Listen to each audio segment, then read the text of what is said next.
Do you think having cultural differences in a relationship is a problem or a benefit? Starting today, you can use those differences to strengthen your relationship, and we're going to tell you how. First, let me ask, what kind of problems have you had related to your different backgrounds or cultural expectations? Let us tell you a few of the things that we experienced. The first thing was different styles of communication. Western style is direct and upfront in our conversations. Even in preschool, you have show and tell where you get up and you present to the whole class to show off what you like or who you are as a person.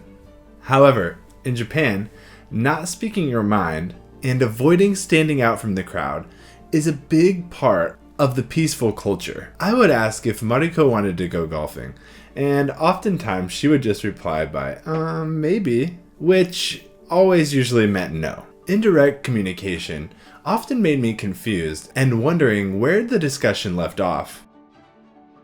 Another thing was having different expectations on how to celebrate holidays, like Valentine's Day. In Japan, women traditionally give men chocolate, and it's followed up by White Day in March, when men give presents to women that's supposed to be worth more than what they received.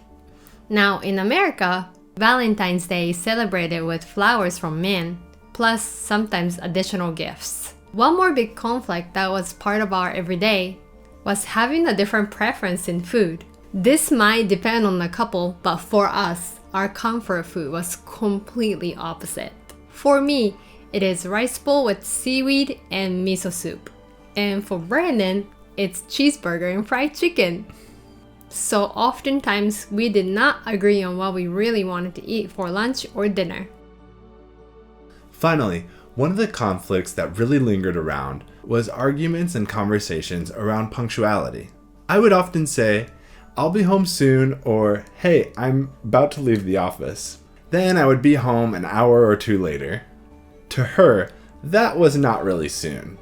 We had pretty different perspectives on the phrasing of these things and how it played a role in our communication, so it caused arguments early in our relationship. So, how do you turn these into a benefit for your relationship? Well, let me tell you. First thing you can do is to teach each other a little bit of your language. This automatically comes with the explanation of the cultural background behind the wording and phrases that are used. For instance, when I was teaching Brandon when to say maybe in the place of saying no, I would explain that maintaining the peace was #1 priority in Japanese culture, and that indirect speech was a result of the intention to not hurt their feelings or start conflicts. So by teaching him a little bit of language and the story behind it made him understand why I was communicating the way I was. And from next time, he could ask me what my thoughts are behind those maybes. Next, do cultural events together. Why not double the fun by doing celebrations from each culture together? In our house, we first start off the holiday season with presents from each other and a big Christmas dinner with ham or turkey at home. We later get to celebrate the holidays again when families gather around New Year's time in Japan.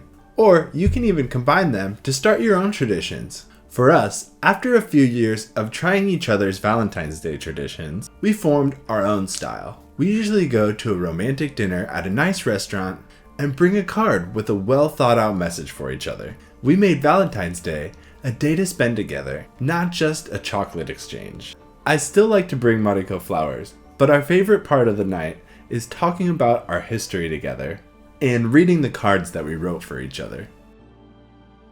Another thing you can do is to learn how to cook each other's traditional food. This is a great way to learn more about each other's culture.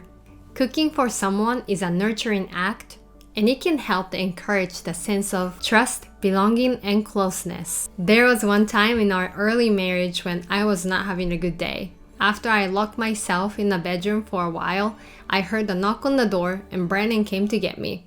When I went out of the room, he had a bowl of miso soup ready for me. Although making miso soup was completely unfamiliar to him, he was willing to see the world from my perspective and tried to provide what I needed in the means of comfort food. It might have been just a bowl of soup, but for me, that action spoke so loud about the love he had for me and how it was very much possible to merge two different cultures and have beautiful moments like this. Another thing that you can do if possible is go visit your partner's home country. This is probably the best way to experience each other's culture firsthand. It gives you an opportunity to meet each other's families and friends and especially experience the society. This will give you a tremendous amount of understanding on who they are. When I visited Tokyo and we were traveling the city by train, an announcement came over the speakers. It was them sincerely apologizing for being 2 minutes late. They gave us an update on why the train was delayed and that it had just departed the last stop.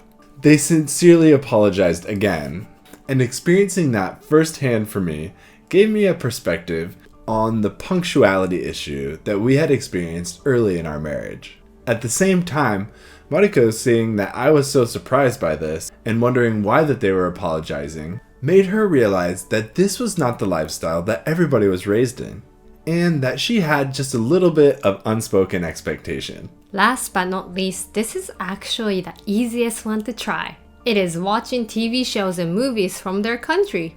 Pick a show that seems interesting to both you and your partner.